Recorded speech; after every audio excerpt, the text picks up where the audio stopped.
Olá, Neide, tudo bem? Oi, Paulo, tudo bom? E você, como é que está? Tudo tranquilo, Neide. Ô, Aham. Neide, estamos aqui no nosso programa número 115 e o nosso tema de hoje vai ser o seguinte: gatilhos, né? O que acionam as recaídas e lapsos no transtorno por uso de substância. Mas Uhum. antes da gente começar a falar sobre esse tema, claro, né? Sempre eu vou aqui pedir para a nossa audiência para que deixe o like, para que compartilhe o vídeo, para que fale do nosso programa com amigos e familiares, para que nos ajude, enfim, na divulgação do programa.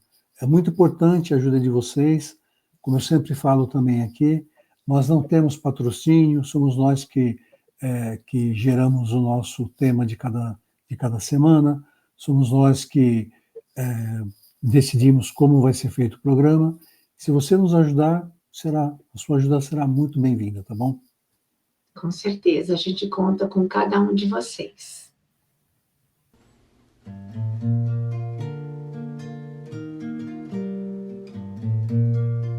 Voltando aqui, Neide, para o nosso programa número 115, nós vamos falar de gatilhos, né?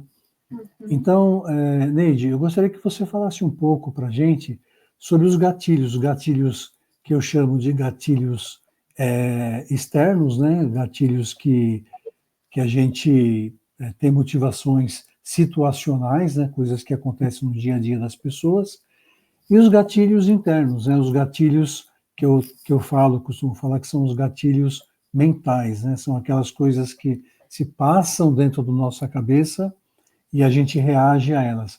Pensamentos, imagens, enfim, né? Mas eu Uhum. gostaria que você falasse um pouco para a gente sobre esse tema.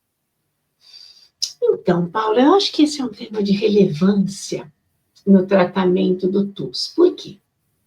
Porque uma das sessões da prevenção da recaída é identificar quais as situações de alto risco para cada paciente específico, né?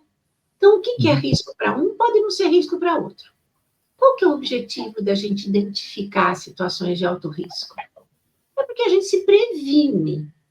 Quando eu sei que alguma coisa pode colocar em risco a percepção da minha autoeficácia sobre a manutenção da minha meta, digamos que a minha meta seja abstinência, quando eu percebo que tem uma coisa que coloca em risco, eu tendo a me prevenir para não cair nessa situação.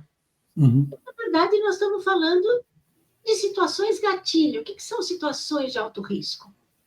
São situações gatilho que podem favorecer os lapsos e as recaídas, né?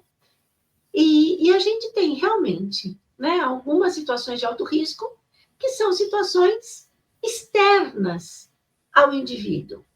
Então, é o que acontece no entorno, é o que acontece nos meios sociais, é o que acontece no dia a dia dele, né? Quer dizer, aonde ir, com quem encontrar, o que fazer, né? Então, todas essas questões situacionais podem levar o indivíduo a uma situação de alto risco e se ele não souber enfrentar ou se ele não tiver conhecimento que vai deixá-lo numa situação difícil e ele não evitar, ele corre o risco de ter um lapso ou uma recaída.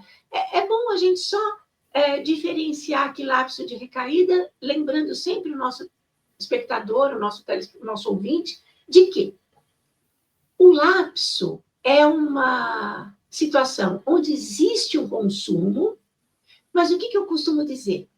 A meta não se perdeu, a ideia de tratamento não se perdeu, o paciente continua pensando do mesmo jeito que ele pensava quando ele planejou a mudança para parar de usar a substância.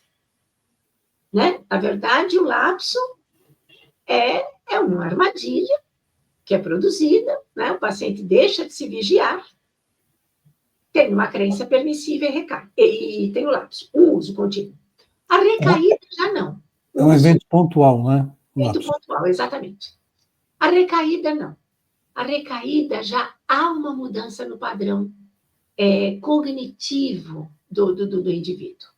em determinado momento, ele acha que ele tem o controle, que ele já ficou tanto tempo sem usar a substância, que ele pode voltar a usar, que ele não vai ter problemas, então, que ele não precisa mais fazer tratamento. Nós estamos falando de uma recaída, né? E a recaída tem a tendência a ser um evento que acontece dentro de um contínuo, tá? Então, assim, que são gatilhos para gatilhos situacionais? Então, só recapitulando. Aquilo que acontece no entorno do indivíduo, né? Onde ele trabalha, onde ele estuda, dentro da própria família, muitas vezes tem muitos gatilhos para recaída. Não são só situações de uso que ele vê a família usando, por exemplo, né? Porque às vezes tem um irmão que usa, um amigo que... Mas às vezes o comportamento da família, um comportamento de desconfiança, de não validação, também pode ser uma situação gatilho para um lapso ou para uma recaída. Então, assim, é importante que o paciente esteja atento a todos esses sinais que acontecem no entorno dele, para ele poder se prevenir desses gatilhos. Agora, os gatilhos, às vezes, mais complicados são esses gatilhos internos, que estão relacionados a memórias, a imagens, né? Que o paciente tem, e as próprias expectativas positivas que ele tem sobre a substância. Né? Então, toda vez que ele estiver numa situação aonde o uso seria uma forma de lidar com aquele desconforto, que ele não está conseguindo lidar com a angústia, com a dor, com a tristeza, ele vai ter uma expectativa positiva sobre a substância. Esta expectativa positiva é um grande gatilho. Se ele não estiver atento, se ele, em algum momento, validar essa expectativa positiva, ele pode estar correndo um grande risco de ter um lapso, e se não lidar bem com esse lapso, né, tiver um pensamento de tudo ou nada, por exemplo, perdido por perdido, eu já bebi mesmo, né, deixa eu beber o resto. Ele vai configurar uma recaída. Né? Por que a gente tem que falar desses gatilhos para o paciente o tempo todo? Por que a gente tem que falar das situações de alto risco? Porque, na verdade, a cada vez que o nosso paciente recai, a sensação de autoeficácia dele fica comprometida. Então, ele começa a acreditar que ele não dá conta 100% de manter a meta. E a gente sabe que quando a gente deixa de acreditar na gente, a gente, muito provavelmente, vai deixar de acreditar também no tratamento.